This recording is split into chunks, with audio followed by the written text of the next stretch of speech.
C'est encore plus lent que ce que je pensais. Je ne te parle pas de ma vitesse de course, mais de celle de Eliud Kipchoge, pourtant le marathonien le plus rapide du monde. Je ne te présente pas Eliud Kipchoge, double champion olympique de marathon, recordman du monde, le seul homme à être passé sous la barre des 2 heures sur marathon. On a tous vu ses performances et on voit beaucoup de vidéos et d'analyses montrant les Kenyans courir à toute vitesse sur des pistes pendant des heures. On les voit tous courir à pleine vitesse pour faire du fractionné à des allures qui sont démentielles. Quand on parle de Kipchoge, quand on parle des entraînements des Kenyans, on voit ces vidéos, on les voit courir vite, très vite et pendant très longtemps. Mais il nous manque un petit détail, il nous manque un élément dont je voudrais te parler aujourd'hui. En fait, ces vidéos nous donnent une fausse idée de ce qui fonctionne bien pour courir vite et pour vraiment s'entraîner et pour vraiment progresser en course à pied. La plupart des articles, la plupart des vidéos que j'ai pu voir sur Kipchoge mettent en avant ses allures de dingue, mettent en avant ses entraînements stratosphériques, mettent en avant son volume d'entraînement, la vitesse à laquelle il court, mettent en avant sa moyenne au kilomètre. Tout ça est vrai, tout ça existe. Mais tout ça n'a aucune utilité pour nous parce que nous sommes incapables de le reproduire. Ça serait même dangereux de vouloir faire autant de kilomètres à la même vitesse que lui. Enfin, en fait, on n'en est même tout simplement pas capable. Il y a des choses qu'on peut prendre dans son entraînement et qui sont pour nous très intéressantes et que l'on peut répliquer. Oui, que l'on peut répliquer. Car en fait, j'ai identifié dans son entraînement un élément fondamental qui est totalement masqué par les chiffres stratosphériques, qui est totalement occulté aussi par notre fascination par la vitesse. Nous sommes fascinés par la vitesse, nous sommes fascinés par les temps, par le temps au kilomètre, par les records, par celui qui va le plus vite, et on oublie de regarder finalement l'ensemble de l'entraînement pour comprendre comment il arrive à faire ça. Et c'est de ça dont je voudrais te parler aujourd'hui, car ça va t'aider à mieux courir, ça va t'aider à mieux comprendre aussi comment tu peux t'entraîner pour progresser. Je le redis, Kipchoge est double champion olympique du marathon, il est recordman du monde du marathon, quelque chose autour de 2h01, 39 secondes à Berlin. C'est le seul coureur à avoir passé la barrière des 2 heures sur le marathon, même si on peut dire que c'est un contexte particulier. Il a couru le marathon en moins de 2 heures, ce qui fait une vitesse de plus de 21 km/h. Le plus fabuleux, c'est qu'il a terminé le marathon, les 2 derniers kilomètres de ce marathon en moins de 2 heures, à une moyenne de 21,8 km/h. Si tu ne te rends pas compte de ce que ça fait, tu prends une piste de 400 mètres, tu essaies de la courir en 1 minute et 8 secondes et tu fais ça 105 fois sans t'arrêter. Une piste de 400 mètres, 1 minute 8 secondes, 105 fois sans t'arrêter. Si déjà tu arrives à faire un tour de piste à cette vitesse-là, tu verras que c'est déjà hallucinant. Alors imagine de le faire 105 fois. Cette vitesse folle n'est pas vraiment étonnante parce que quand tu regardes la carrière de Kipchoge depuis 2003 environ, il a performé sur toutes les disciplines et il a commencé par courir du 3000 mètres en salle, du 5000 mètres sur piste. Il a été champion dans toutes les catégories d'âge et sur toutes ses distances, sur ses petites distances. Donc il a vraiment une vitesse très importante pour courir à ces allures-là.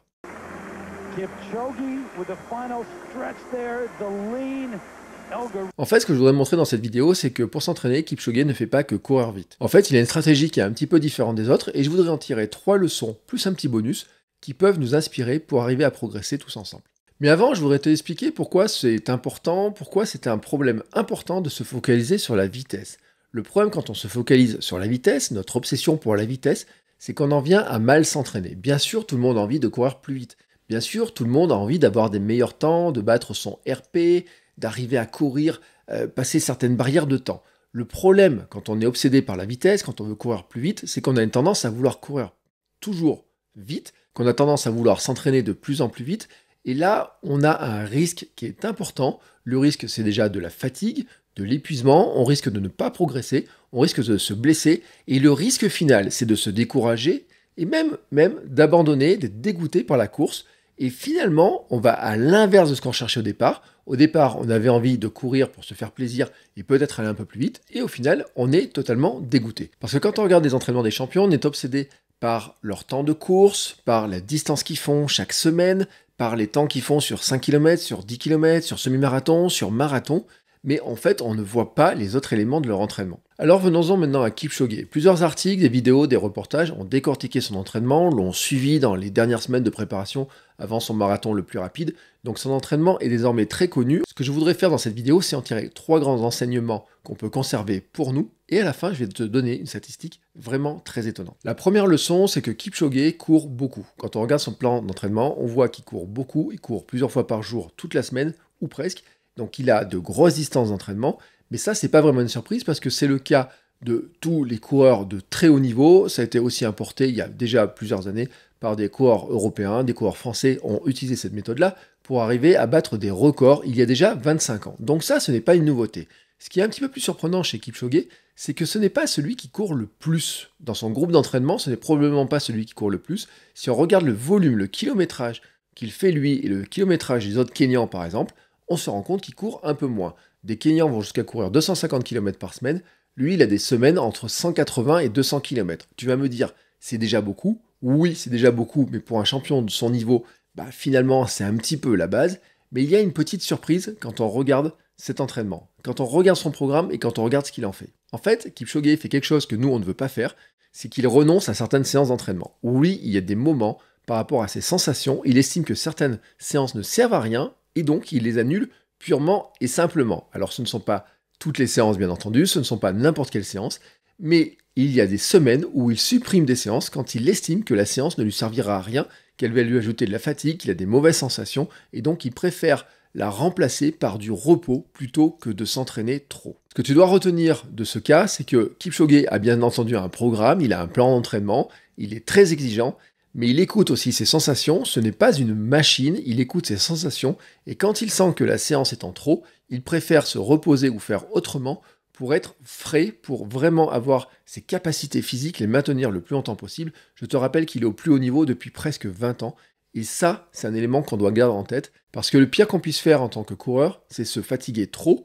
s'épuiser et donc se blesser. La seconde leçon, c'est que Kipchoge ne court pas toujours vite, en tout cas pas par rapport à ses capacités à lui.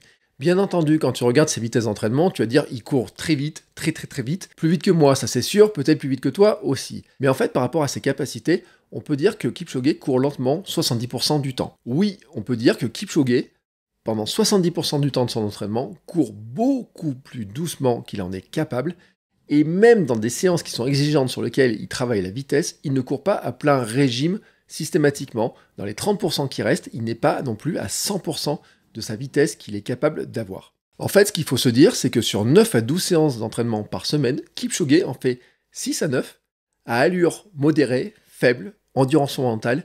En fait, il court pas très vite. Alors bien sûr, cette vitesse-là peut te paraître très élevée pour toi, mais par rapport à lui, je le répète, elle est vraiment faible. En fait, il a beaucoup de séances qui sont à moins de 80% de sa vitesse sur marathon, donc très loin de sa vitesse maximum, et ça, c'est un point qui est vraiment très important à retenir. En fait, tous les jours, Kipchoge a des séances à allure faible, il a des séances aussi où il travaille la technique, et sur son programme, c'est marqué allure tranquille, et puis il a beaucoup de séances d'endurance mentale, donc où vraiment il travaille l'endurance, mais il ne va pas à toute vitesse. Ce que tu dois retenir de ça, c'est que pour courir, bien entendu, il faut courir, que si tu veux courir plus vite, bien sûr, il faut faire de l'entraînement de vitesse, et que cet entraînement de vitesse te permet aussi de tenir ton endurance. Pour tenir le volume d'entraînement nécessaire pour arriver à obtenir tes objectifs, tu dois y aller progressivement, augmenter progressivement le volume, et surtout, tu dois ménager ton corps, et donc ne pas courir tout le temps à pleine vitesse. Je te le répète, Kipchoge, pendant 70% de son entraînement environ, court à moins de 80% de sa capacité sur marathon. Et les 30% qui restent, il n'est toujours pas à pleine vitesse. Venons-en justement à ces 30%. Oui, Kipchoge, il accélère. Bien entendu qu'il accélère pour travailler sa pointe de vitesse, pour travailler sa vitesse globale, même pour travailler son endurance. On a besoin d'accélérer. Le fait d'accélérer permet d'augmenter l'endurance. Le fait d'augmenter l'endurance permet d'accélérer. Donc si tu veux courir plus vite, tu as besoin d'accélérer. Si tu veux courir plus longtemps, tu as aussi besoin d'accélérer.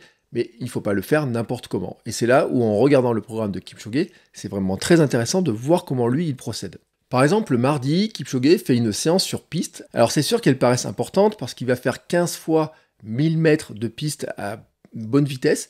Mais ce sont des vitesses, en fait, quand on regarde, il y a des vitesses de 5 km, 10 km, semi-marathon et allure marathon. Donc ce n'est toujours pas sa pleine vitesse. Il a bien dans la semaine une séance où il a une vitesse encore un peu plus rapide, mais elle n'est pas très grosse en volume. Et puis le samedi, il a une habitude, c'est de faire une séance fartlek. La séance fartlek, c'est une séance en extérieur, sur une vitesse qui se rapproche plutôt de la vitesse semi-marathon, vu les conditions dans lesquelles il court, c'est-à-dire des fois de la boue, de la terre, du terrain vallonné, des montées. C'est le principe du fartlek, c'est d'utiliser finalement le cadre que tu as autour de toi, la campagne et les obstacles un petit peu, parce qu'il fait même aussi des parcours cross, pour augmenter la difficulté, mais ça veut dire que dans ces séances-là, en fait, il ne court pas non plus à pleine vitesse. Ce n'est pas une séance sur piste, c'est vraiment une séance où il joue avec le terrain autour de chez lui. En fait, si on prend ce bloc, on va dire vitesse, grosso modo, qui représente 30% de son entraînement, il va surtout se concentrer sur se rapprocher d'une vitesse qui est celle à laquelle il va vouloir courir en course. C'est-à-dire, en fait, adopter une allure qui est proche de celle de la course. Le gros volume, finalement, d'entraînement de Kipchoge, c'est de l'endurance fondamentale, de la course, finalement, à faible allure, et puis ensuite, de courir à la vitesse à laquelle il a prévu de courir ses courses. Donc, peut-être que la vitesse te paraît élevée, mais pour lui, c'est sa vitesse de course, c'est son allure marathon. Et donc, finalement, une grande partie de son entraînement, qui est basée plutôt sur la vitesse, et il est concentré sur courir à l'allure à laquelle il a prévu de courir ses futures courses. Donc il répète finalement, il rentre dans sa tête, dans son corps, les allures à laquelle il a prévu de courir ses compétitions. Ce mix global lui permet de développer à la fois la puissance pour courir plus vite et l'endurance pour courir longtemps.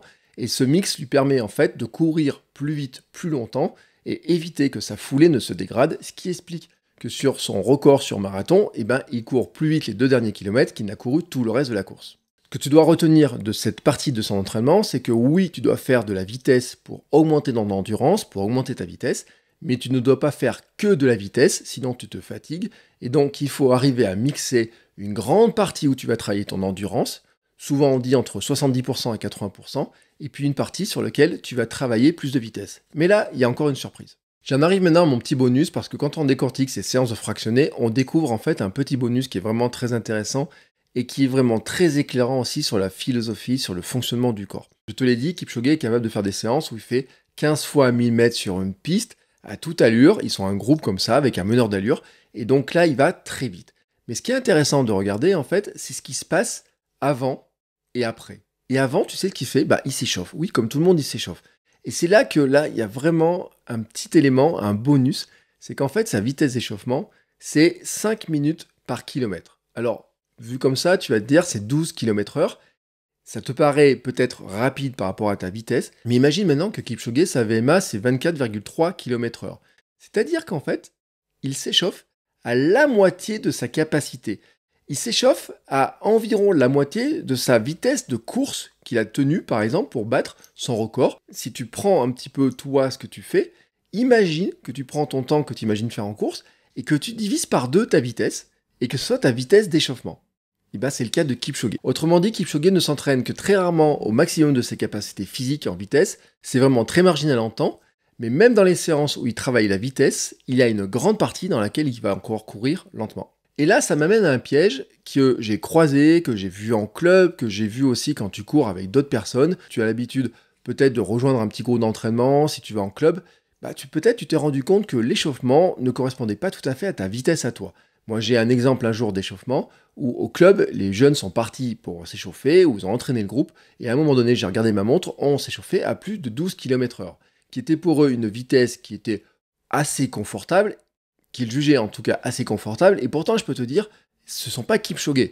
Ils ont une bonne vitesse, mais par rapport à Kipchoge, ils s'échauffent beaucoup plus vite que lui. Le problème pour toi, c'est que si tu fais ça, et que tu t'échauffes à leur vitesse, tu es complètement cuit. Moi, j'ai déjà dit pendant des échauffements du club que si je courais à la même vitesse qu'eux, ma séance à moi, elle était faite parce que tout simplement, je m'étais quasiment entraîné à des vitesses qui étaient plutôt autour du tempo, du seuil et des choses comme ça. Donc, il faut accepter de ralentir. Et tu pourrais peut-être dire à tes coéquipiers, tu sais, Kipchoge, lui, quand il s'échauffe vraiment lentement, c'est-à-dire à la moitié de sa vitesse de course. Certains coureurs avec lesquels j'ai discuté, qui sont expérimentés, qui entraînent dans des clubs, m'ont dit par exemple que dans certains clubs, il y a une règle qui est de jamais dépasser les 10 km/h à l'échauffement, de faire un bon échauffement qui fait entre 20 et 25 minutes, voire 30 minutes, et de ne pas dépasser les 10 km/h pendant cet échauffement-là, et à la fin faire des accélérations pour faire monter le cœur, pour vraiment finir d'échauffer les muscles, mais vraiment, tu vois, c'est de ne pas courir vite dès le départ, et je sais que c'est compliqué, parce que quand tu démarres comme ça, quand tu es plein d'énergie, tu es plein d'entrain, tu pars un petit peu vite. Si tu pars avec des gens qui courent un petit peu plus vite, ils ont tendance aussi à partir un petit peu vite. Si tu cours en club, je te le répète, ça peut être un risque. Mais toi, tu dois te rappeler que ce qui est important pour toi quand tu fais une séance de fractionnés, par exemple, c'est d'arriver à être en pleine vitesse au moment des fractionnés. C'est-à-dire, c'est de tenir la vitesse que tu dois tenir pendant les fractions. Si tu dois faire de l'allure marathon, si tu dois faire des accélérations, si tu dois faire des 30-30, ce qui est important pour toi, c'est de vraiment tenir l'allure que tu as prévue pendant ces accélérations. et pas de courir vite avant, après et entre chaque fraction. Et c'est là que c'est important de vraiment te rappeler que tu peux courir beaucoup plus lentement que tu ne cours, même pendant les séances qui sont dédiées à la vitesse, du moment que ça te permet de garder ton énergie pour vraiment courir à la bonne allure pendant les fractions où tu dois courir vraiment vite. C'est ce qui te permet de vraiment progresser.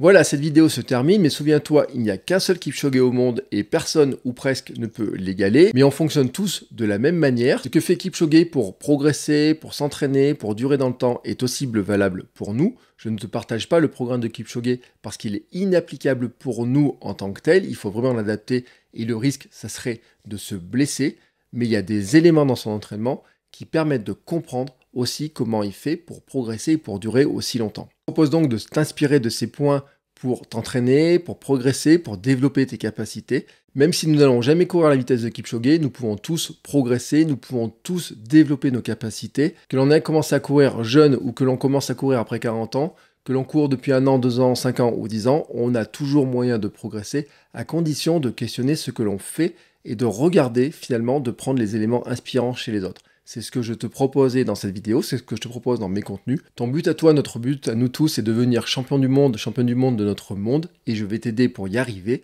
Tu trouveras bien entendu sur ma chaîne d'autres vidéos dans lesquelles je vais t'accompagner, car crois-moi, je ne vais pas te lâcher, et on va tous ensemble devenir champion du monde de notre monde. Ciao!